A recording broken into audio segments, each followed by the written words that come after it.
क्या आप जानते हैं कि पृथ्वी की घूमती ताकत से मुफ्त बिजली बनने वाली है? क्या आप जानते हैं कि हमारी पृथ्वी की घूमती हुई चाल और उसके मैग्नेटिक फील्ड से सीधे बिजली बनाई जा सकती है? अगर नहीं तो आप तैयार हो जाइए, क्योंकि अमेरिका के वैज्ञानिकों ने एक छोटी सी मशीन बनाई है जो बस यही कर सकती है। ये प्रयोग न्यू जर्सी में प्रिंसटन यूनिवर्सिटी के नेतृत्व में हुआ और इसमें नासा के जेट प्रोफेशनल लेबोरेटरी के वैज्ञानिक भी शामिल रहे। इस छोटी मशीन ने अभी केवल कुछ माइक्रोक्रोवेट बिजली बनाई है, यानी बहुत कम, लेकिन इसका मतलब है कि भविष्य में अगर इसे बड़ा बनाया जाए तो ये पृथ्वी घूमने की स्पीड और इसके मैग्नेटिक फील्ड से लगातार मुफ्त बिजली हासिल कर सकती है। तो ये मशीन कैसे काम करती है, बहुत आसान शब्दों में समझिए। जैसे आप अपने घर की झूला झूलते हैं और उसमें ऊर्जा बनती है, वैसे ही ये मशीन पृथ्वी के चुंबक के फील्ड में घूमती है और सीधे बिजली उत्पन्न करती है। इसमें कोई ईंधन नहीं है, कोई बैटरी नहीं है, सिर्फ पृथ्वी की अपनी शक्ति। वैज्ञानिकों के मुताबिक अभी ये सिर्फ एक प्रयोग का स्तर है, लेकिन अगर इसे बड़े पैमाने पर बनाया जाए तो ऊर्जा या पवन ऊर्जा के अलावा एक नया स्थायी और मुफ्त ऊर्जा स्रोत मिल सकता है। यानी कि ये मशीन अभी छोटी जरूर है, लेकिन इसकी संभावना इतनी बड़ी है कि भविष्य में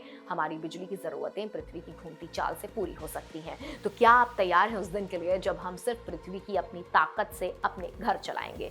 अभी तो ये केवल प्रयोग है, लेकिन वैज्ञानिकों का कहना है कि भविष्य में पूरे तरीके से ऊर्जा क्रांति ला सकता है। फिजिकल रिव्यू रिसर्च की रिपोर्ट यानी कि RFE बताती है कि प्रिंसटन यूनिवर्सिटी के प्रोफेसर क्रिस्टोफर एप्चेबा ने इस काम की अगुवाई की है। पृथ्वी के अंदर गर्म मेटल हलचल एक बड़ा मैग्नेटिक फील्ड बनाता है जो पूरे ग्रह को घेरे रहता है। पृथ्वी जब घूमती है तो ये क्षेत्र अंतरिक्ष में स्थिर रहता है। इस वजह से पृथ्वी पर मौजूद कोई भी चीज इस मैग्नेटिक फील्ड से गुजरती रहती है। आमतौर पर ऐसे बिजली बन सकती है, लेकिन इलेक्ट्रॉन जल्दी ही अपनी जगह बदलकर इस प्रभाव को खत्म कर देते हैं। वैज्ञानिकों ने एक खास तरीका ढूंढा है जिसमें ये रुकावट ना आए। ऐसे में वैज्ञानिकों ने एक ऐसी चीज चुनी है जो मैग्नेटिक फील्ड को मोड़ती है। इसमें थोड़ी बिजली बनी रहती है, इससे बिजली बनती है या नहीं, इसको जांचने के लिए एक अंडरग्राउंड रूम का इस्तेमाल हुआ है। वोल्टेज बहुत कम था, अंधेरे से भारी अंडरग्राउंड जगह में प्रयोग हुआ जहां बाहरी शोर कम था। बाद में एक नॉर्मल जगह पर भी प्रयोग हुआ, यहाँ शोर ज्यादा था लेकिन नतीजा नहीं था। हालांकि करंट मोड भी बहुत कम करंट मापा गया। ये बिजली आम उपकरणों के लिए लाखों गुना कम है, लेकिन ये साबित जरूर हुआ है कि इससे बिजली बनती है। भविष्य में बड़ी मात्रा में बिजली बनाने का काम किया जा सकता है।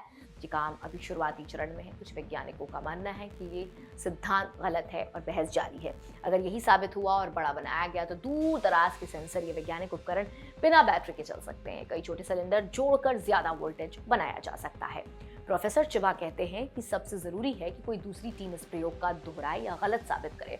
अगर सफल हुआ तो ये साफ तौर पर हमेशा उपलब्ध या ऊर्जा का नया स्रोत बनेगा।